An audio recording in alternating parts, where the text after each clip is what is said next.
On May 2, 1950, 7-year-old Tanya Szabo stood in the French embassy in London, dressed in her finest frock with a charming bow in her hair. Before her, the ambassador knelt, bending down to place a medal on her chest, the Croix de Guerre, a mark of bravery. Tanya, familiar with the weight of such moments, had met King George VI before, receiving a similar honor, the George Cross.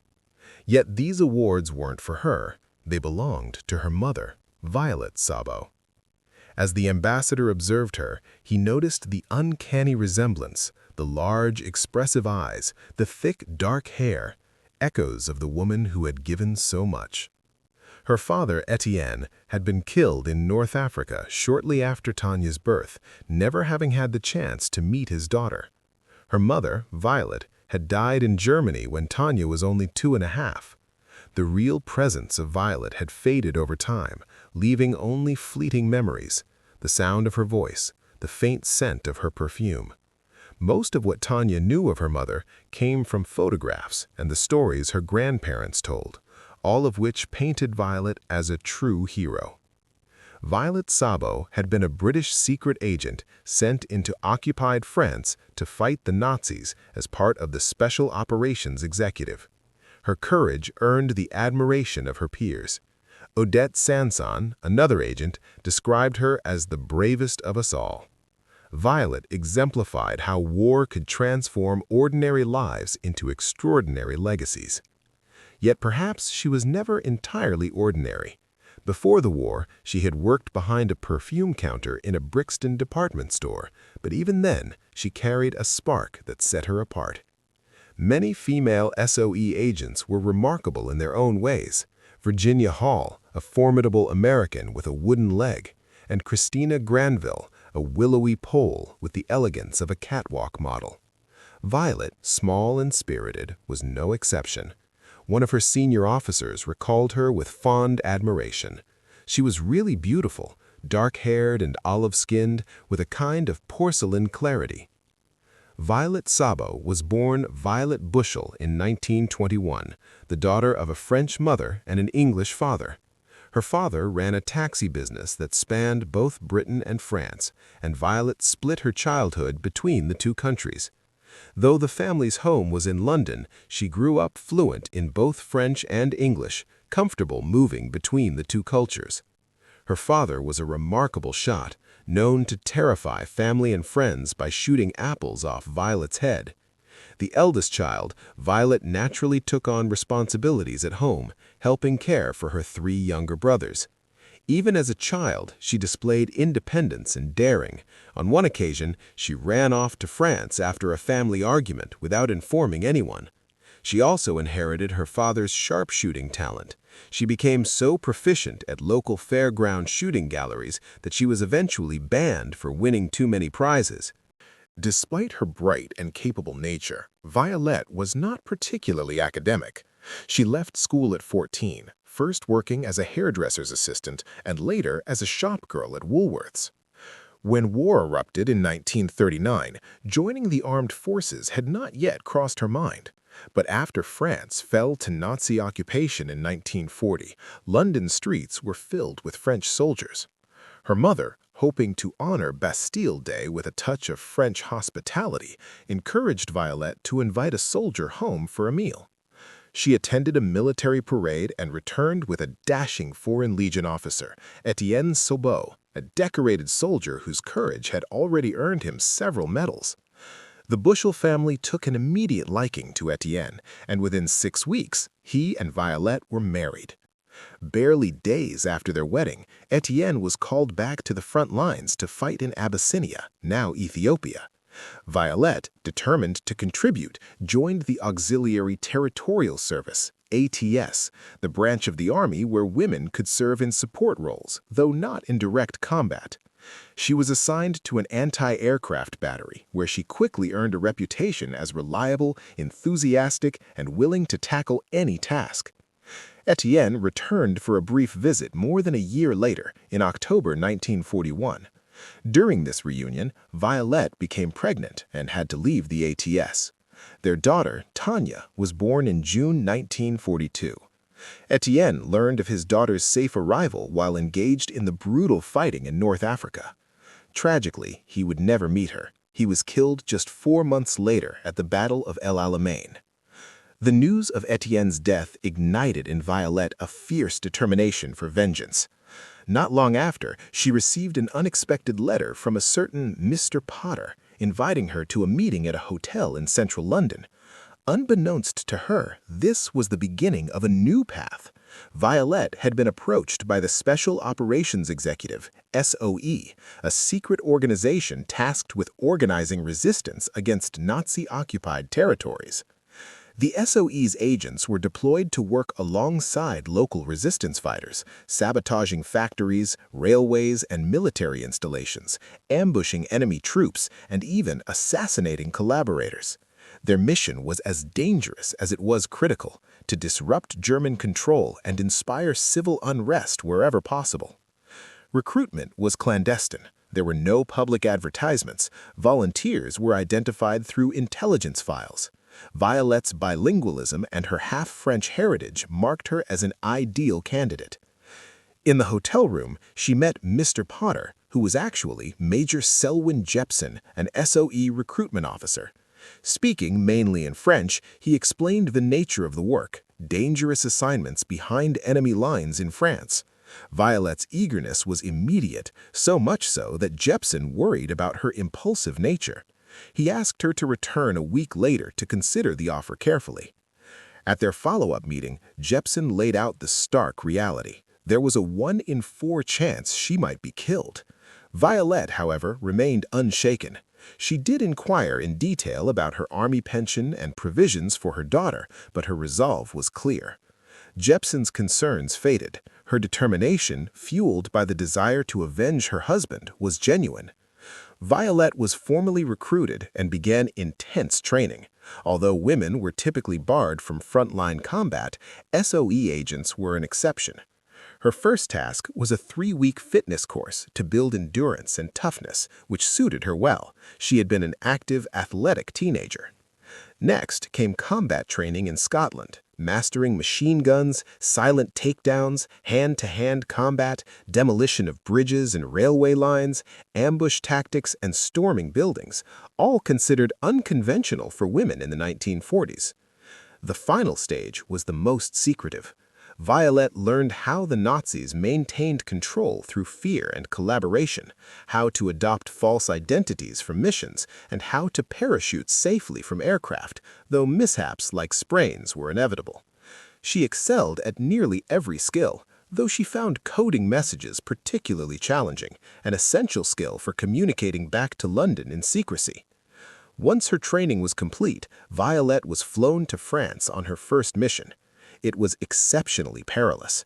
The Gestapo had recently arrested members of a resistance network around Rouen, known as the Salesman Circuit. Her role was to assess the strength of those who had escaped capture. Navigating the fractured and suspicious resistance, divided between Free French loyalists and communists and infiltrated by German spies, Violette entered a landscape steeped in danger, fear, and distrust. In April 1944, Violette was flown into France aboard a tiny Lysander aircraft, capable of landing and taking off from very small fields. Alongside her was Philippe Liware, a French SOE agent and former journalist. They touched down in the countryside near Azay de Rideau, where a small group of resistance fighters quickly escorted them to a safe house for the night. The following day, they moved on to Paris, and from there, Violette took a train to Rouen to begin her mission. The journey was tense, filled with constant danger and the potential for mistakes. German soldiers seemed to take an unusual interest in her. Violette politely but firmly refused offers of assistance, help carrying her bag, cigarettes, and other courtesies, and maintained a careful demeanor, behaving as she imagined a true French woman might. Her flawless French was slightly tinged with an English accent, subtle enough that German soldiers might not notice, but she knew the French milice, collaborators with the Nazis, would be more suspicious. For 3 weeks, Violette carefully investigated the situation in Rouen, searching for traces of the recently dismantled resistance group.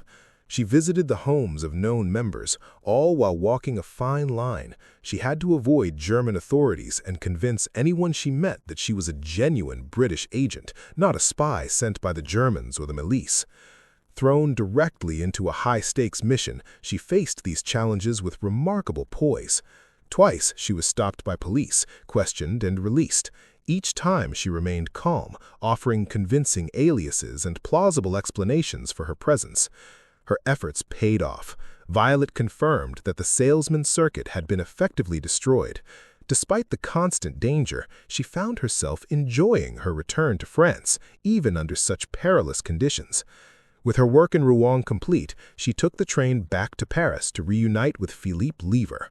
From there, they planned to travel south near Châteauroux to be picked up by another Lysander. Violette had 2 days in Paris before her extraction. She wandered the streets, familiar from her youth, though the city now bore the drab marks of wartime. Yet there were still treasures to be found in the shops that were unavailable in England. She bought perfume for herself and her mother, a beautiful dress for Tanya, and several chic outfits for herself, 3 dresses and a sweater.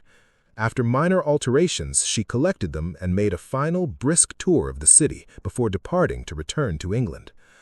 On the night of April 30th, 1944, Violette waited nervously with Philippe Lever for their planes, which could arrive any time between 10:30 p.m. and 1:30 a.m.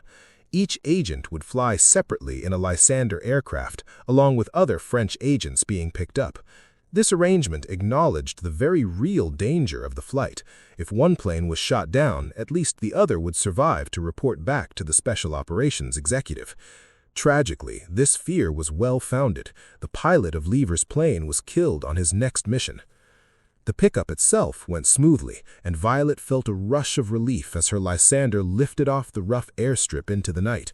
But soon, near Châteaudun, they flew perilously close to a German airfield. Searchlights cut through the darkness, and anti-aircraft shells burst around them. The Lysander, slow and cumbersome, was an easy target. The pilot twisted, turned, dived, and banked to avoid the barrage, throwing Violette violently across the cabin. Yet luck held, and gradually the shell bursts grew distant. When they reached the RAF airfield at Tempsford, their ordeal was not yet over. The rough escape over Châteaudun had shredded the rubber on one of the plane's wheels, making the landing extremely hazardous. Disoriented, Violette briefly imagined they had crashed back in France. When the pilot approached to help her out, she mistook him for a German officer. After a bewildering exchange of French, she realized she was safely home in England and threw her arms around him, kissing him in relief. By late spring, an invasion of France was imminent. Allied forces would soon land on the beaches of Normandy, and the SOE was tasked with organizing uprisings behind German lines to aid them. Violette was among those agents preparing the resistance for this crucial role. On June 6, 1944, the invasion began at first light. The following night, Violette boarded a B-24 Liberator bomber at Tempsford with Philippe Lever and 2 other French agents. Though each likely carried private fears about the jump and the mission ahead, they kept them to themselves, passing the time by playing cards. Before the jump, Violette made her rounds in the lurching aircraft, kissing each crew member in thanks. Over the designated drop zone, lights were lit on the ground to guide the pilot. With a wink to her fellow agents, Violette leapt from the plane just after 1:30 a.m., landing safely and precisely on target, near the village of Soussac, close to Limoges. Supplies for the resistance, along with the agent's personal gear, had been dropped in separate packages and hurriedly collected into waiting vehicles. All 4 agents were taken to a grocer's shop in Soussac, where they were offered a meal and a bed for the night. Violette, exhausted from nearly a sleepless night, felt a deep sense of relief. Landing in occupied France under cover of darkness was never without risk. Sometimes agents were betrayed or their messages intercepted, and German soldiers would be waiting. For this mission, Philippe Lever was responsible for coordinating resistance forces around Limoges, and Violette was there to assist him. They had been briefed to expect disciplined and professional fighters, but reality was starkly different. About 800 resistance members fell under Lever's command, yet they were untrained, inexperienced, and led by what he described as the most incapable people I have ever met. Cooperation between groups was poor, and the men were hesitant to confront the enemy. Not a single pre-assigned target had been attacked. Lever found himself spending hours persuading local commanders to act. A few days into the mission, Lever grew frustrated with the resistance fighters. However, he still had options. Nearby groups offered a chance for coordination. Violette was assigned to meet Jacques Poirier, the leader of a unit about 160 kilometers, 100 miles to the south. On the morning of June 10th, she set off with Jacques Dufour, another resistance fighter, in a large black Citroën. The plan was for Dufour to drive her halfway, after which she would continue the journey by bicycle. If stopped by German soldiers or the milice, they were to claim that Violette was an antique dealer visiting one of her shops in the region. A bicycle was strapped to the car's roof, but Violette insisted on bringing along a couple of Sten guns, small, lightweight submachine guns. Why she chose to take them remains a mystery, especially given the high likelihood of being searched. An antique dealer carrying British weapons would have aroused suspicion. Along the way, they picked up another resistance member, Jean Barriot, who would accompany Dufour back to Soussac. Around 10 a.m., as they drove through the village of Salon-la-Tour, they encountered a German roadblock. Soldiers immediately ordered the car to stop for inspection. At about 30 meters from the checkpoint, Dufour halted the car and all 3 passengers leapt out. Eyewitnesses reported that Barriot, unarmed, ran up the road, while Dufour and Violette opened fire with their Sten guns. Using the car for cover, Dufour provided suppressing fire and shouted instructions to Violette, directing her towards a wheat field beside the road and then into nearby woods a few hundred yards away. Under heavy fire, Violette sprinted into the wheat, returning fire to cover Dufour's retreat. The wheat field, though thick, offered little cover from the pursuing Germans.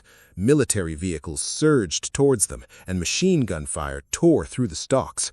Every twitch of the wheat drew deadly attention. Dufour and Violette advanced painfully slowly, knowing that each movement could bring a hail of bullets.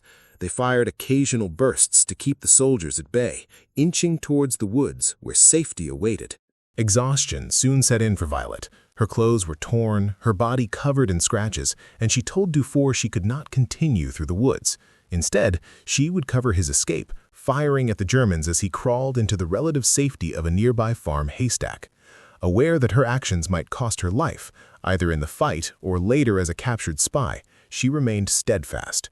Dufour escaped and hid, watching in awe as Violette faced the enemy alone. Soon, German troops arrived, and with them was Violette. Crawling through the hay, Dufour saw that she was limping, likely having sprained her ankle during the chase.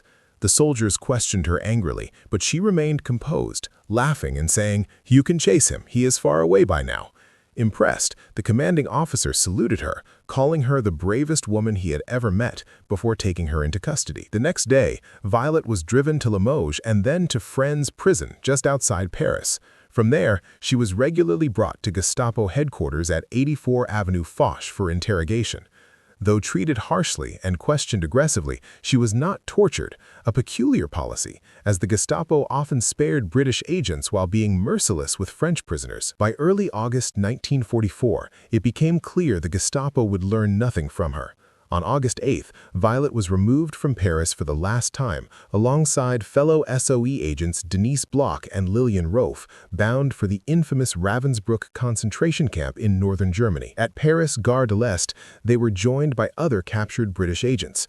Men were placed in a guarded prison carriage, while the women were chained together in ordinary compartments under armed escort. The train crawled slowly toward the German border. The next afternoon, just past 2 p.m., Allied planes attacked. Many fled immediately, including the German guards, leaving the prisoners locked or chained. Amidst the gunfire and explosions, Violette and another woman crawled through the train, bringing water to the man in the prison carriage, who had gone without for hours. Once the planes had gone, the guards returned and the train resumed its grim journey. Ravensbrück was not a death camp in the sense of Auschwitz or Treblinka, but it was harsh and unforgiving.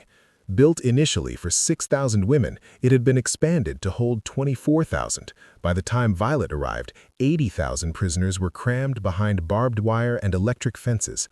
Many were executed, while most were subjected to brutal forced labor, conditions so harsh that death was a constant threat. Each day at Ravensbrück began at 3 a.m., roused by a piercing siren from their lice-infested straw bedding where two prisoners shared each bunk. Roll call followed at 3:45, and inmates had to stand for hours in all weather, dressed only in thin prison garments. Once names were called for work details, they were marched off to labor for the day. By the time Violette arrived at Ravensbrück, she had grown painfully thin, yet her resolve remained strong. She met fellow captured resistance workers and immediately began plotting an escape. Soon, she and 500 other women were transferred to Torgau on the River Elbe to work in a munitions factory. Here, too, Violette sought a chance to flee and even obtained a key for one of the camp gates. But a fellow prisoner discovered the plan. Distrusted by others, Violette prudently discarded the key before it could be uncovered. Conditions at Torgau were somewhat better than Ravensbrück, yet some women refused to produce weapons for the Nazis. Their protest was courageous but ultimately futile. Fritz Suren, Ravensbrück's commandant, was called in to deal with the dissent. Half the women were sent to another factory, while Violette and others were transferred to a camp in Königsberg, East Prussia. As autumn gave way to winter, they labored outdoors in frozen fields and forests, clearing hard ground. Dressed only in thin clothing, Violette had a short-sleeved blue silk frock. They survived on meager soup made from water and unwashed potato peelings. The brutal regimen was intended to break even the strongest spirit. Violette grew increasingly despondent, but small acts of kindness offered some comfort. Her friend Marie Lacombe would hug her to warm her frozen body and share scraps of her own meager rations.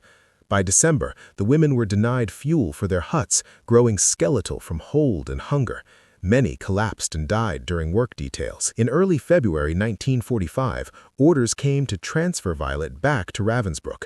Terrified of what awaited her, she turned to Marie and wept. Certain she might be executed, she wrote her family's address on a scrap of paper and entrusted it to her friend, making a solemn pact: if either of them died, the survivor would care for the other's family. Before leaving, Violette kissed Marie 7 times, one for each family member, and asked her to deliver her love to them in London. On the morning of her transfer, Violette departed Königsberg with Denise Bloch and Lillian Rolf, her fellow SOE agents from the Paris train. For reasons unknown, they were provided with new clothing, soap, and a comb. Finally, Violette had a blouse, skirt, and coat to ward off the bitter cold, instead of the thin summer dress she had worn. Upon arrival back at Ravensbrück, the women were placed in solitary confinement, signaling that something grim awaited. Alone in her cell, Violette likely reflected on the twists of fate that had led her here. If she had not chosen Violette Szabo that day in July 1940, none of the events leading to her capture and impending execution would have unfolded. Violette's time back at Ravensbrück was tragically brief. As the war neared an end, the Nazi leadership was determined to exact vengeance on captured enemies. At Gestapo headquarters in Berlin, a list of British agents slated for immediate execution was drawn up, and Violette, along with Denise Bloch and Lillian Rolf, was included. A few days after their return, on a cold February evening, the sound of marching feet echoed outside their cell. The doors clanged open, and the 3 women were ordered out. They were led to a block near the crematorium, close to the inner camp wall, where Camp Commandant Fritz Suren and a small party of officials, including the camp doctor, awaited to carry out the grim sentence. Suren read from a document informing them of their execution. One by one, the women were made to kneel on a step between 2 buildings and shot. Denise and Lillian were too weak to stand without help, but Violette, only 23, approached her death with remarkable courage.